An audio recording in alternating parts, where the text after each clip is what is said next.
Olá, muito boa noite para você que assiste a Rede Vida. No ar mais um Frente a Frente, nesta semana em que o Congresso só funcionou para valer até terça-feira. Hoje começou o parlamento do G20, que praticamente fechou ali aquela área do Congresso Nacional. Nem os deputados têm acesso ao plenário da Câmara, porque as reuniões são destinadas apenas àqueles que compõem ali as comissões do parlamento do G20. E tem que haver ali uma coincidência de membros dos outros países com os membros brasileiros. Portanto, hoje é praticamente um feriado na Câmara dos Deputados. Mas os assuntos continuam aí fervendo nos bastidores. É presidência da Câmara, é corte de gastos do governo. E para debater estes e outros assuntos, eu e José Maria Trindade recebemos o deputado Carlos Zaratini, ele que é do PT de São Paulo. Deputado, muito obrigada por ter aceito o nosso convite. Muito bem-vindo à Rede Vida. Eu que agradeço por esse convite e, mais uma vez, estamos aqui à disposição de vocês e do público. Pois é, né, Zé Maria? E os bastidores estão aí fervendo, né? Muita política anda, né? Tem uma história de um político mineiro, o Magalhães Pinto, que dizia que a política é como nuvem. Você olha, está de um jeito, aí olha de novo, já mudou completamente. Era um carneirinho, virou um elefante, assim por diante, né? A política é bem assim, porque ela anda. E nós dependemos da política. É por isso que eu digo que a política é que faz a sua vida, a escola do seu filho, a casa que você mora. Daí a importância que o Frente a Frente, a Denise e eu sempre mostramos aqui as entranhas da política. É o momento em que o governo está ali definindo cortes, isto é muito importante, e na Câmara e Senado já confirmação. A ideia que já existe ali é a definição de que Davi Alcolumbre vai presidir o Senado e o Hugo Mota vai presidir a Câmara dos Deputados. Os partidos já estão bem definidos ali. O deputado Carlos Zaratini está no 5º mandato parlamentar aqui, só os daqui do Congresso Nacional. Tem uma grande experiência política, é hábil ali nas negociações e por isso a conversa vai ser muito boa. Deputado, muito boa noite. Eu queria que o senhor começasse a falar o porquê, o que aconteceu, que a sucessão na Câmara e Senado foi tão antecipada. O que despertou isso? Bom, Zé Maria, o fato é o seguinte, o Centrão, que é, vamos dizer, a maior força política da Câmara, o Centrão é composto de vários partidos, MDB, PSD, Republicanos, né, União Brasil, vários outros menores. O Centrão, sob comando do Arthur Lira, adotou uma tática de antecipar a decisão para exatamente garantir a unidade desse campo, né? O Centrão, ele procura sempre fazer uma política de equilíbrio entre o PT e o PL, né? Então, eles fazem um caminho de mediação, né? E, logicamente que o Centrão não é bem centro, não. Ele é um centro-direita, né?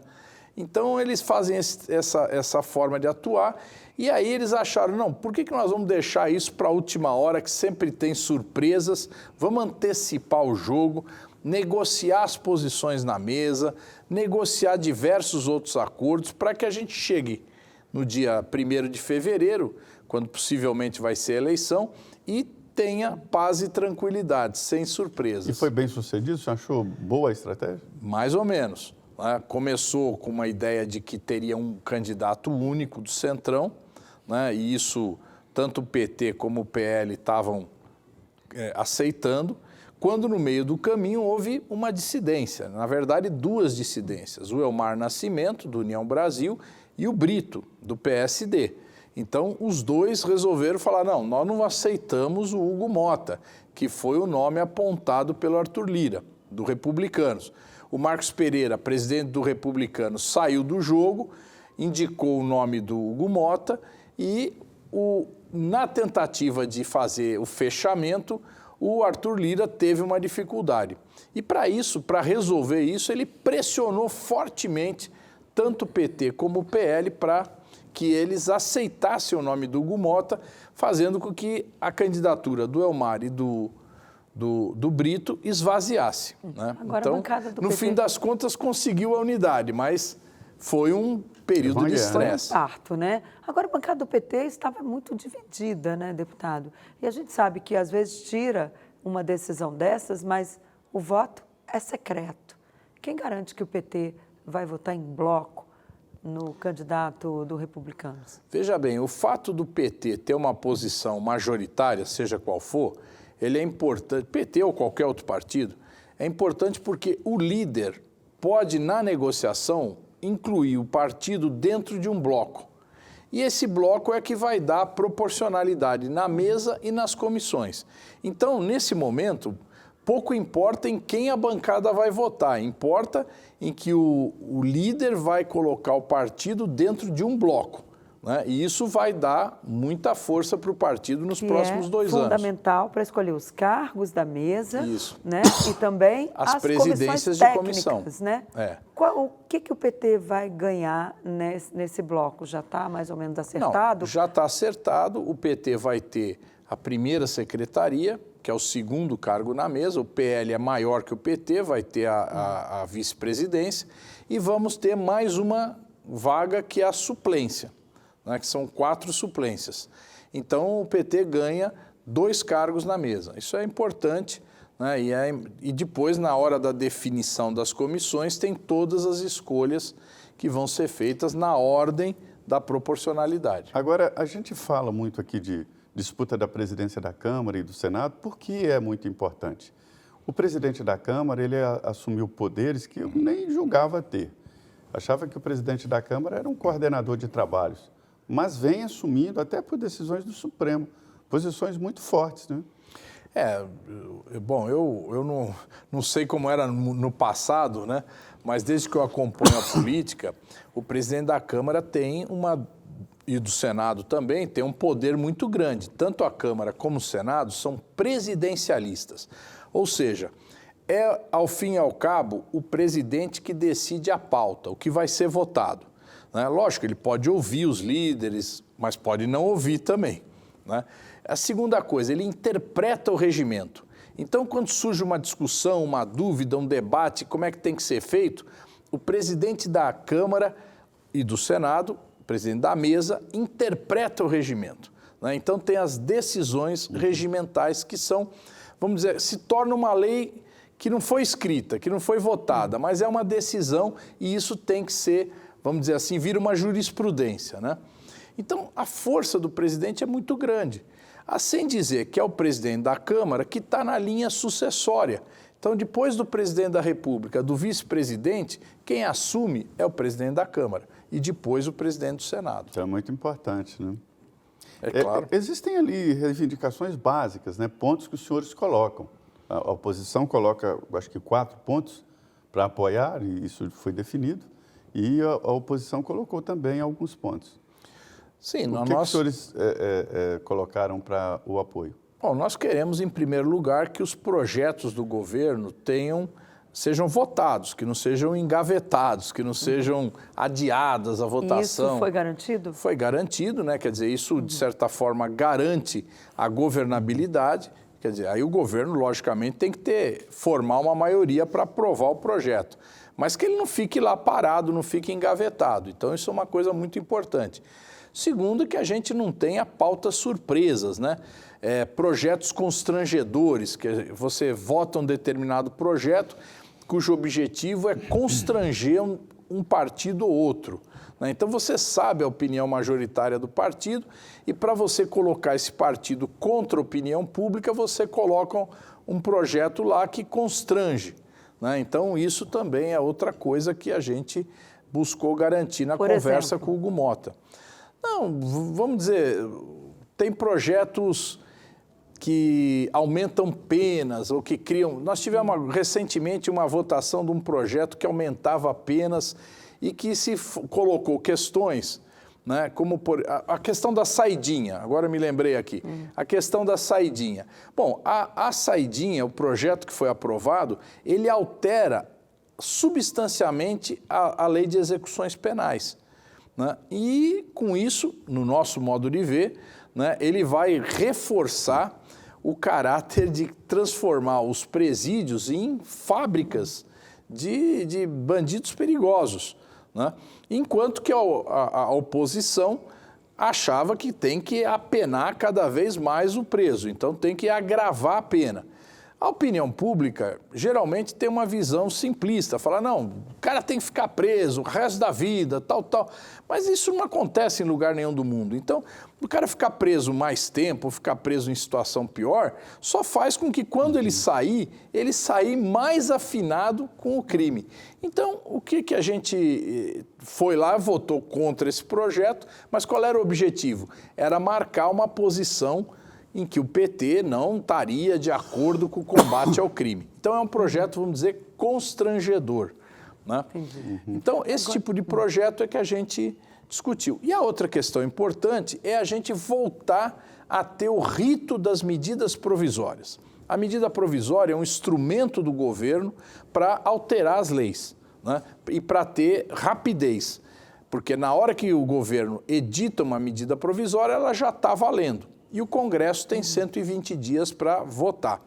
Então, devido a uma disputa entre a Câmara e o Senado nos últimos 2 anos, o governo não pôde editar medidas provisórias porque a Câmara se recusava a seguir o rito, né? Não montava as comissões técnicas, Exato, né, que são as comissões mistas, né? Que são E para analisar previamente. o projeto não era votado, então o governo era obrigado a mandar projetos de lei ao invés de medida provisória. Então, um dos compromissos do Hugo Motta é voltar à normalidade, certo? A gente, ainda que tenha que mudar esse rito, mas que a gente consiga fazer as medidas provisórias funcionarem. Eu já ouvi falar, muito ali no Congresso, muitos parlamentares estão dizendo o seguinte, vai chegar uma hora em que o Hugo Motta vai ter que tomar uma opção. É impossível servir a 2 senhores. Ele vai ter que fazer uma opção, porque há projetos ali que a posição, governo e oposição, são diametralmente opostos. Não há como atender os 2. Isso já foi mais ou menos ali acertado, porque vai ser difícil. Por exemplo, o projeto da anistia, Arthur Lira está dizendo que vai decidir isso ainda no mandato dele, mas está difícil, porque o tempo está ficando escasso, né? De fato, o Hugo Motta falou, olha, eu não vou ter que votar esse assunto da anistia, porque isso o Arthur vai resolver ainda esse ano, né, que é o mandato dele. Então, o Arthur Lira tirou o projeto da Comissão de Constituição e Justiça, do trâmite normal, chamou uma comissão especial. Essa comissão especial vai dar um parecer sobre esse projeto e ele vai ser levado a voto no plenário. Então, logicamente que na comissão especial você tem condições de escolher os deputados que vão participar, de formar uma opinião.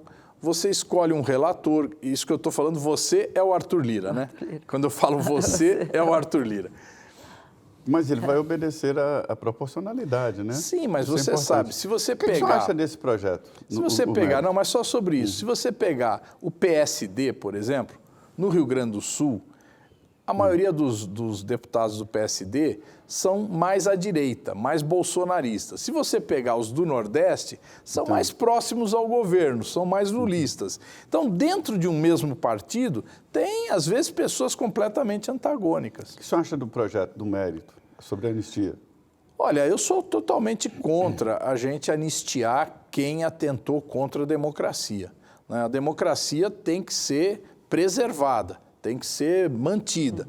Então, aqueles que tentaram impedir que a decisão do povo fosse levada a termo, realmente eles têm que ser punidos.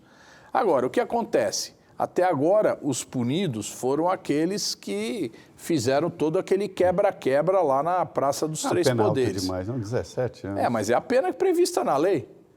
É a pena prevista na lei, né? Eu estava aqui falando, tem aqueles que querem aumentar as penas, né? Agora, a pena, quando o cara atenta contra a democracia, a pena é alta demais? É uma soma de condenações. É um assunto, né? Agora, é uma soma de condenações também, não é só É uma soma de condenações. Agora, a cúpula do governo Bolsonaro que articulou o golpe, essa cúpula ainda não foi indiciada, né? O Ministério Público Federal, a Procuradoria-Geral da República, ainda não apresentou o processo, a conclusão do processo de indiciamento ou não dos membros da cúpula do governo Bolsonaro. Então, a gente está aguardando isso ainda. O Paulo Gonet disse que ia fazer depois da eleição, mas até agora não chegou. Na hora de acabar com esse processo, né? Nós vamos agora um intervalo, 2 minutos, e estaremos de volta aqui no Frente a Frente com o deputado Carlos Zaratini. Salve, muito boa noite, seja bem-vindo. Nós estamos aqui no Frente a Frente, nos estúdios da Rede Vida, aqui no coração do poder, no Planalto Central do país. E nós estamos falando de política com o deputado Carlos Zaratini. É um grande líder político aqui, está no 5º mandato, né, e por isso a conversa está muito boa. Deputado, nós chegamos a um ponto agora de debates constitucionais, de fazer reformas, e muita gente fala até da necessidade de uma nova Constituição. Disse aqui o deputado Felipe de Orleans e Bragança, ele defende uma nova Constituição, tem um livro muito interessante que faz críticas à atual Constituição, que lhe atribui a dificuldade do Brasil, a essa situação do Brasil. Precisa de tanta reforma mesmo? Eu acredito que não. Eu acho que a Constituição brasileira, a gente tem que procurar regulamentar. Tem muita coisa que até hoje não foi regulamentada. Por exemplo, a semana passada, nós tentamos votar o imposto sobre as grandes fortunas. Está na Constituição, está lá na Constituição. E até hoje não foi regulamentado. Então, a proposta que se tinha era que quem tivesse patrimônio acima de 10 milhões de reais pagaria um imposto sobre as fortunas, sobre essa fortuna. Então, isso seria gradativo, quer dizer, a partir de 10 milhões teria uma alíquota que seria cobrada. Então, isso são coisas que não foram ainda regulamentadas na Constituição. E que a gente precisa... que vão ser? Tem os juros de 12%. Não, né? os juros de 12%, Fernando Henrique já tirou faz tempo. Pois é.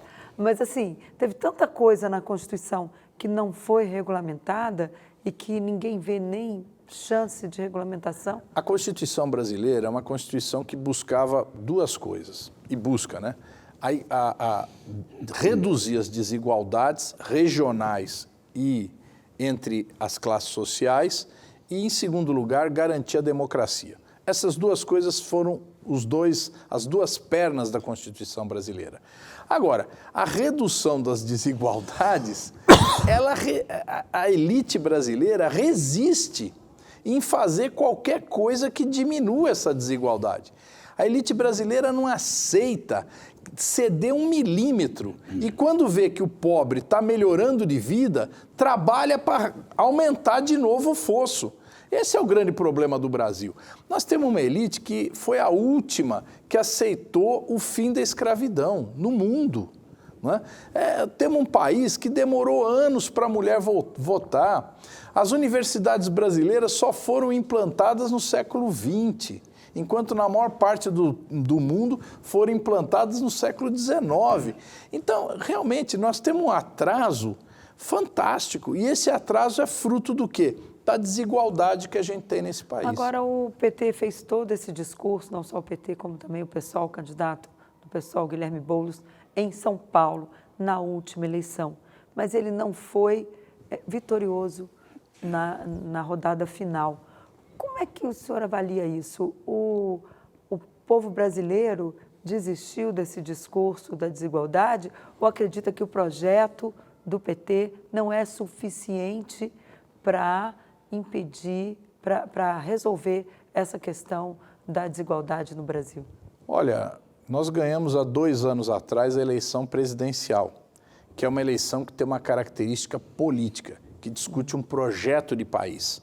Mas ganhou com apoio ali, Geraldo Alckmin, Sim, Simone Tebet, foi uma frente ampla, nós formamos né? uma frente que baseava exatamente na defesa dessa Constituição, na defesa da democracia e da redução das desigualdades. Você vê o discurso do Geraldo Alckmin, do discurso da Simone Tebet, hoje, certo? E mesmo naquela época, eles se preocupavam com isso. Então, o Lula foi muito hábil de formar essa frente no segundo turno e no primeiro, o Geraldo veio como vice no primeiro turno, para que a gente pudesse derrotar as forças do atraso, que são muito fortes.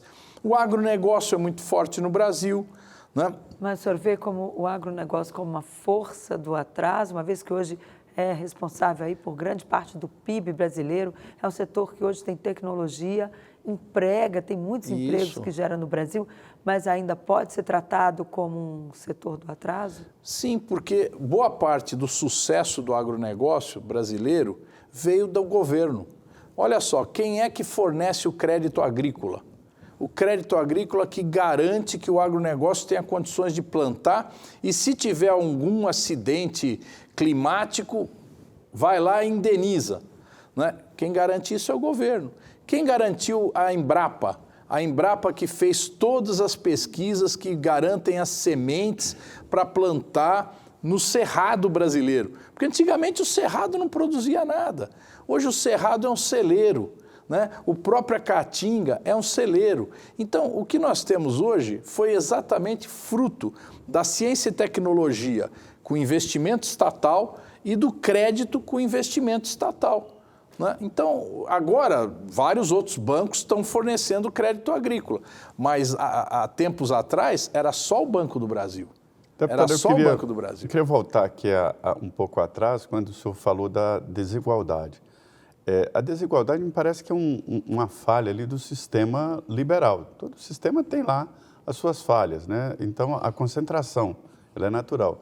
O senhor acaba de citar aí dados do agronegócio que geram a concentração. Mas isso é positivo, porque gera empregos, gera desenvolvimento, gera tecnologia. Eu queria que o senhor explicasse assim, exatamente qual é a possibilidade de uma economia que gera essa divisão que o senhor pregou, né, de todas as classes e que não tenha exatamente investimentos novos.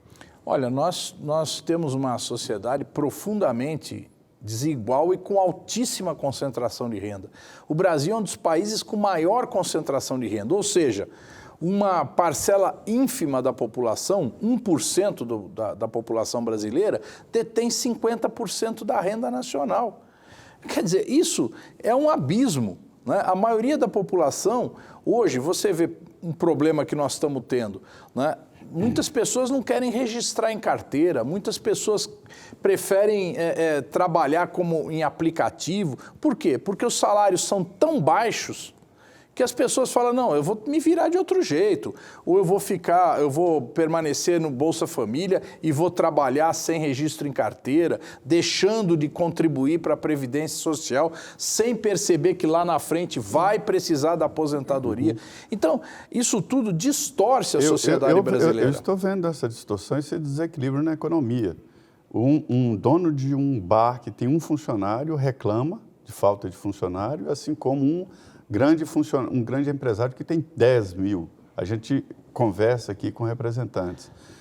Mas acontece o seguinte, para aumentar os salários, tem que aumentar o produto final. Eu sei, né? Mas olha só, o dono do bar, de fato, ele tem uma receita baixa e paga mal por conta dessa receita baixa. Agora, o dono de uma grande indústria, ele ganha muito dinheiro, são bilhões de lucros. E esses bilhões, você pega os bancos, agora eles aumentaram 28% o lucro. É uma coisa inimaginável e paga pouquíssimo para os seus funcionários. Então, isso tudo, quer dizer, esse lucro, principalmente do capital financeiro e do agronegócio, não é distribuído. Esse desequilíbrio está onde? Esse desequilíbrio está exatamente no poder de que esses monopólios, como os bancos, como o agronegócio, porque o agronegócio tem milhares de plantadores, mas tem as trading que fazem a comercialização, que são poucas. São esses que concentram a renda. Então, nós precisamos ter um sistema onde a gente tenha um capitalismo, né, que seja com maior participação e maior força dos pequenos, né? A gente estava falando aqui agora há pouco, né? Em certos países, por exemplo, os grandes supermercados não se instalam nas regiões centrais, exatamente para preservar o pequeno comerciante. Empresas, né? Eles têm que se instalar fora. Aqui no Brasil, não. O cara põe lá um hipermercado numa área central, destrói todo o pequeno comércio em volta. E isso aqui acontece. Em Brasília queriam colocar um do lado do estádio, mas a administração Só não terminou colocou vetando. porque você tem um plano urbanístico na cidade. E é patrimônio, né? Em Senão São ia perder Paulo você vê essa lá, característica. em tudo que é lugar tem hipermercados, shopping centers, né? E isso acaba com o pequeno comércio. Então, se a gente não preservar e não garantir que o pequeno tem as condições de vender, de competir, de produzir, realmente a gente vai se tornando uma sociedade... Mas isso não é contra emprego, colocar limites de investimentos, de criação de Não, limite de investimento ninguém faz. Agora, o investimento não é aplicar, aplicar em títulos do governo, aplicar em títulos especulativos. Vamos falar em investimento, empresas, deputado. Né? De empresas. Não, mas nós somos a favor de que haja investimento. Nós queremos que aqueles que têm um lucro, que eles reapliquem esse dinheiro. O governo tem feito reformas, tem feito mudanças na lei, sempre favorecendo o investimento. O Geraldo Alckmin está em um programa que chama Nova Indústria Brasileira, né, como ministro da Indústria e Comércio, que é exatamente para favorecer o investimento. Nós reduzimos o imposto de renda e sobre os investimentos exatamente para que a indústria invista cada vez mais. Por falar em investimentos, tivemos aí essa semana a reunião, né, do ministro da Fazenda com o presidente Lula, o ministro da Casa Civil, Rui Costa, também participou, a ministra da Gestão, Esther Dweck, ministra do Planejamento, Simone Tebet, enfim, o governo está discutindo o pacote fiscal, que é para cortar gastos. O PT está ali, eu soube, com certo receio de que esse corte atinja programas sociais. Como é que está essa discussão com a bancada do partido lá no Congresso? Olha, até agora o governo não apresentou ainda uma proposta para o partido, e ainda está discutindo uma proposta. E eu acho que essa semana ainda vai ter essa discussão. Né? Vai ter uma prévia com o PT? Bom, isso eu não sei dizer para você se vai ter, né? Mas eu posso te dizer o seguinte, todas as pessoas do PT que conversam com o presidente, conversam com os ministros, levam a mensagem de que qualquer ajuste tem que pensar no povo, naqueles que mais precisam. Então, se houver ajuste em programas sociais, tem que ser com muito cuidado, com muita delicadeza, para que não tire nenhuma condição daquelas pessoas que mais precisam. Né? Porque, é lógico, acontecem distorções nos programas sociais. Tem problemas, esses problemas têm que ser resolvidos, mas você não pode acabar com o programa social. Então, se a pessoa está precisando do Bolsa Família, você tem que garantir para ela o Bolsa Família. Agora, se você encontra uma casa onde as pessoas se declaram solteiras, né, e com isso elas conseguem pegar 2 Bolsas Famílias na mesma casa, tem um erro aí. Então, isso tem que ser corrigido. Essa parte do pente fino até que já passou. Mas as emendas parlamentares... Ainda não. Ainda está fazendo, mas não adianta. São 40 bilhões, né? As emendas parlamentares não deveriam entrar, pelo menos em parte, nesse ajuste, não? Nesse necessário corte? Olha, as emendas parlamentares são investimentos. Na maior parte delas são investimentos. E são investimentos importantes porque os parlamentares identificam pontualmente necessidades dos municípios, das comunidades, que muitas vezes o governo federal não tem condições de fazer. Então, exatamente a emenda parlamentar é uma forma democrática de distribuir o recurso federal para os municípios de todos os lugares do Brasil. Precisa uma reforma estrutural no orçamento, né? O orçamento de 5 trilhões e 400 bilhões, aí tem o serviço da dívida em 2 trilhões e 200 bilhões e vai a despesa obrigatória. A Previdência Social, 1 trilhão. E mais folha de pagamento, quer dizer, isso aí fechou. A folha de pagamento não é hoje o maior problema, né? A maior despesa, melhor dizendo. A maior despesa são os juros da dívida? Os juros que você trilhões, falou, né? E a Previdência Social. Agora, como é que nós podemos mexer na Previdência Social? Foi feita uma reforma da Previdência há 5 anos atrás. Essa reforma cortou direitos dos trabalhadores, reduziu o valor das aposentadorias, né? E agora nós não podemos mexer de novo aí. Nós temos que avaliar como que a gente pode fazer uma reforma da Previdência do lado da arrecadação, de forma inteligente. Então, por exemplo, uma empresa que tem poucos funcionários e altos lucros, ela tem que contribuir de uma forma diferente de uma empresa que tem muitos funcionários e baixo lucro. Então, isso que teria que ser uma mudança, porque com o aumento da tecnologia, da produtividade, logicamente que você vai reduzindo o número de funcionários então, e os lucros vão aumentando. Então, você tem que ver como você dosa esse ponto, né? Isso é importante. Ok, nós vamos para um rápido intervalo. Eu convido você a continuar aqui conosco, que vem aí também o último bloco do Frente a Frente com o deputado Carlos Zaratini, do PT de São Paulo. Voltamos em 2 minutos. Olá, muito boa noite. Estamos de volta com Frente a Frente, que recebe hoje o deputado Carlos Zaratini, do PT de São Paulo. Deputado, nós falamos muito no primeiro bloco das questões relacionadas aí a essas votações que o Congresso está passando. Falamos também da questão do corte de gastos. Eu queria também saber do senhor como é que está essa questão do pacote da segurança pública, que é um tema que interessa a todos os brasileiros, a todos os municípios, e foi um tema muito abordado na campanha municipal. E tem essa proposta de emenda constitucional, que o presidente chegou, inclusive, a discutir com os governadores no Palácio Planalto, mas, pelo que a gente soube, há aí resistências a esse projeto na Câmara dos Deputados. O deputado Alberto Fraga, que é presidente da Comissão de Segurança, né, e Defesa do Crime Organizado, né, e combate ao crime organizado, ele me disse com todas as letras, olha, essa proposta não será aprovada. Como é que está essa discussão lá no Congresso? O que o senhor avalia? Não sei o motivo que o deputado Fraga considera que essa proposta não deva ser aprovada. Ele pode Ele acha que ela é concentradora. Ele pode querer melhorar a proposta. Agora, vê bem, o crime no Brasil, ele é nacional. Não tem divisa, fronteira, não. O PCC vai até aqui, dali para lá é Comando Vermelho. Eu diria que já está até internacional. Tem internacional, exatamente, tem braços internacionais. Então, como é que você combate ao crime sem uma coordenação nacional? Quer dizer, vai manter as polícias militares e civis de cada estado, cada uma com a sua própria inteligência, sem se integrar nacionalmente, sem ter um comando operacional único. Quer dizer, a proposta de deixar como está é o pior dos mundos, né? Então, o deputado Fraga, ele tem que modernizar o pensamento dele. Ele tem que pensar a segurança pública de uma forma nacional. Agora, ninguém vai tirar a independência da Polícia Estadual, até porque isso está na Constituição, mas nós não vamos alterar isso. Nós queremos é que tenha uma coordenação. Se o governador do estado, XYZ, não quiser seguir a coordenação nacional, ele vai poder. Agora, ele também vai ser cobrado por isso.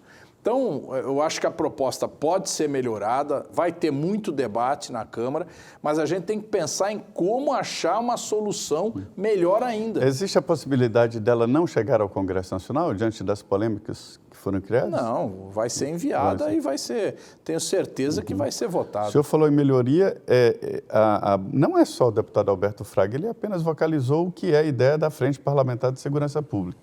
E a proposta deles, que já existe um projeto, ao contrário, fazer uma concentração, mas com poderes dos estados.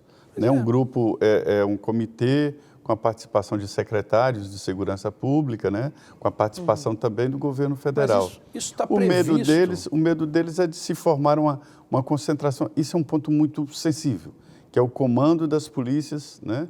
Militares e civis. Eles temem que o governo vai acabar tirando o poder das polícias. Dos comandos. E eles também apresentaram agora um projeto que tem 115 páginas, que é justamente para tratar desse crime organizado transnacional a que o senhor se referiu. Olha, vai ficar ali o projeto deles e a PEC. Essa Frente Parlamentar da Segurança Pública quer ter protagonismo.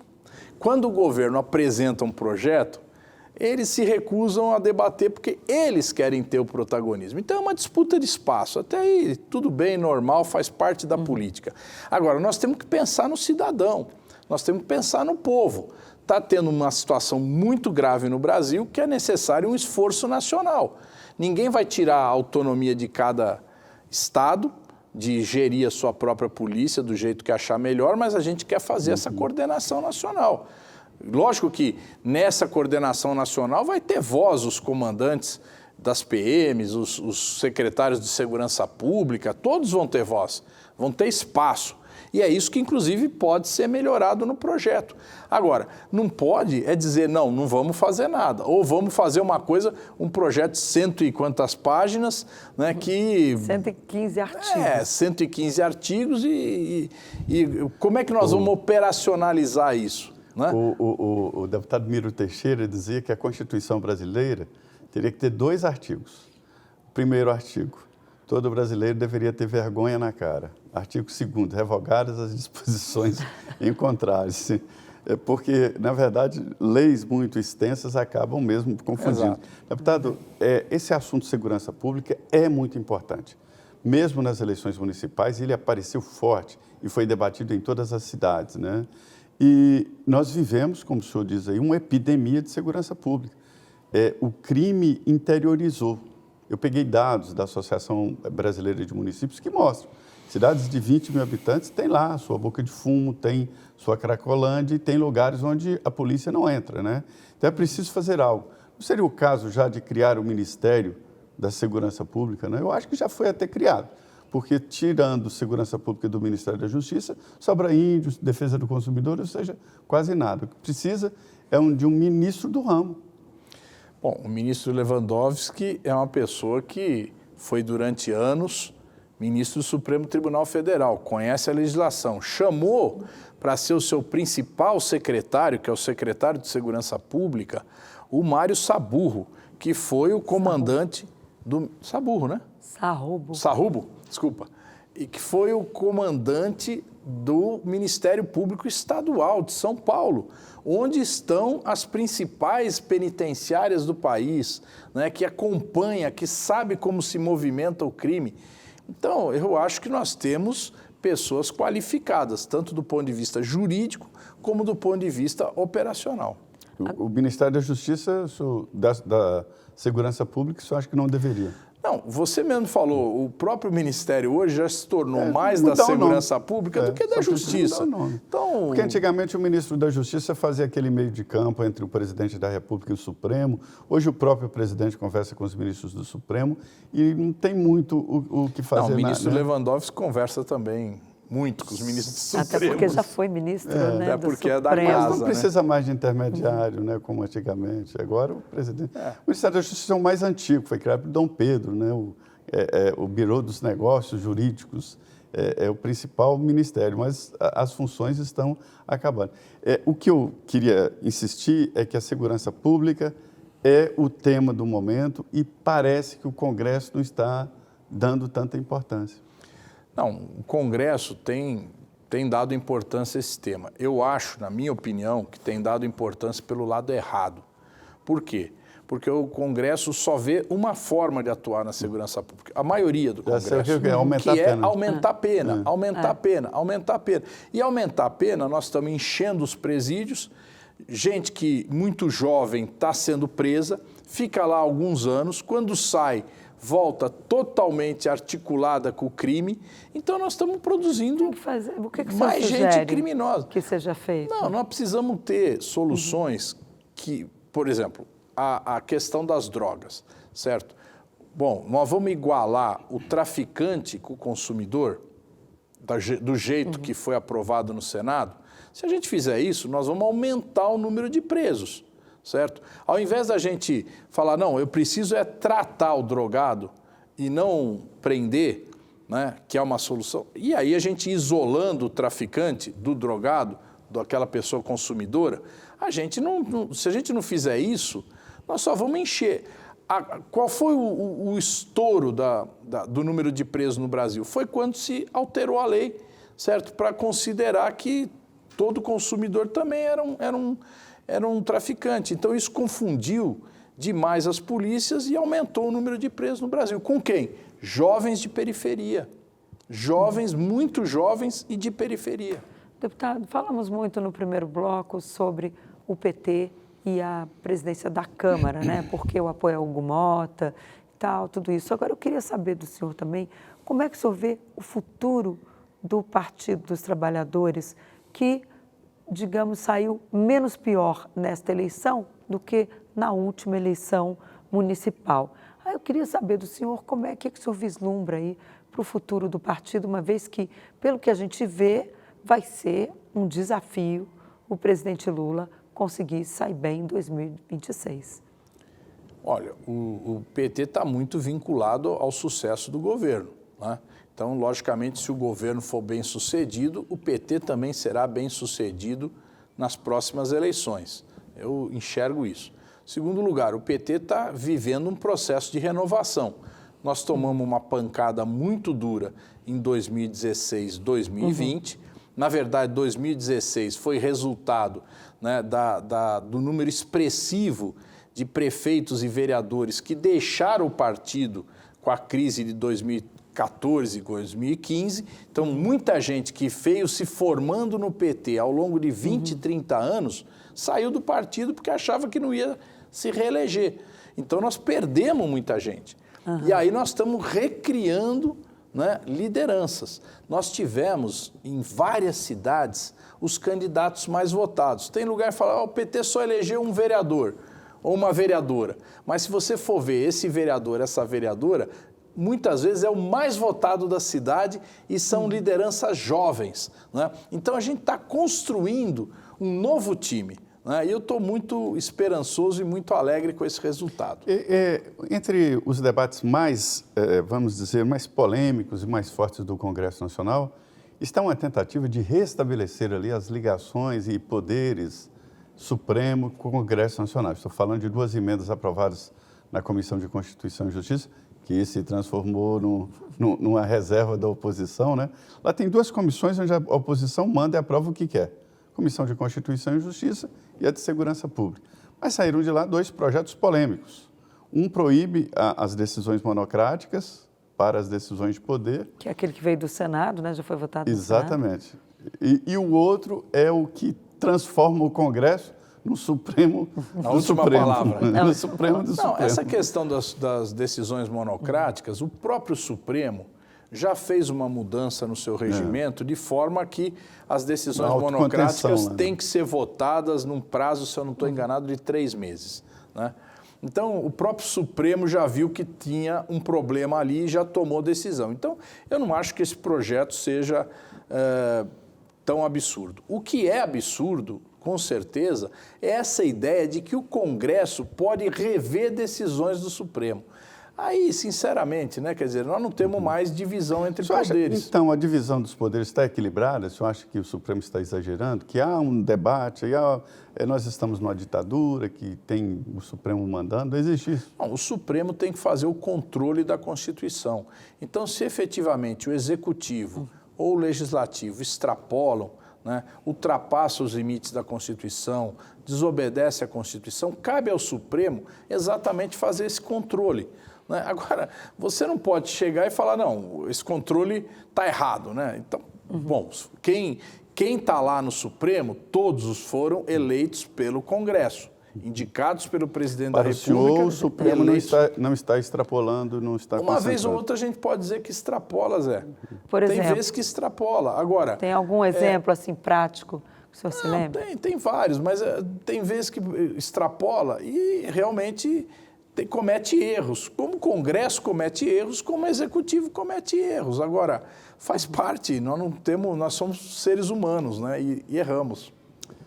É isso aí, todos nós erramos sim, somos humanos, tem que reduzir o número de erros. Pelo menos trabalhar para isso, né? É a meta. Deputado, muito obrigado por sua presença aqui nos estúdios da Rede Vida, deixou lá as atividades do Congresso Nacional, essa é uma semana apertada, obrigado, muito boa noite. Boa noite, eu que agradeço a atenção de todos e o convite de vocês. Pois é, uma conversa boa aqui no Frente a Frente, e aqui a gente traz exatamente os integrantes aqui do mundo da política para que você conheça e tire a sua ideia. E aqui a minha parceira de sempre, Denise Rotenburg. Boa noite, Denise. Boa noite, Zé Maria. Boa noite, deputado. Muito obrigada mais uma vez por ter aceito o nosso convite e boa noite para você que esteve aqui com a gente até agora. Pois é, a vida aqui continua a política continua depois das eleições municipais, o Congresso começa a tomar pé e é isso mesmo. O Congresso deve existir e deve discutir os temas importantes que vão interferir na vida de todos nós. Muito obrigado por sua presença aqui, muito boa noite. Fique aqui porque começa agora o Jornal da Vida com as notícias nacionais e internacionais. Fiquem com Deus.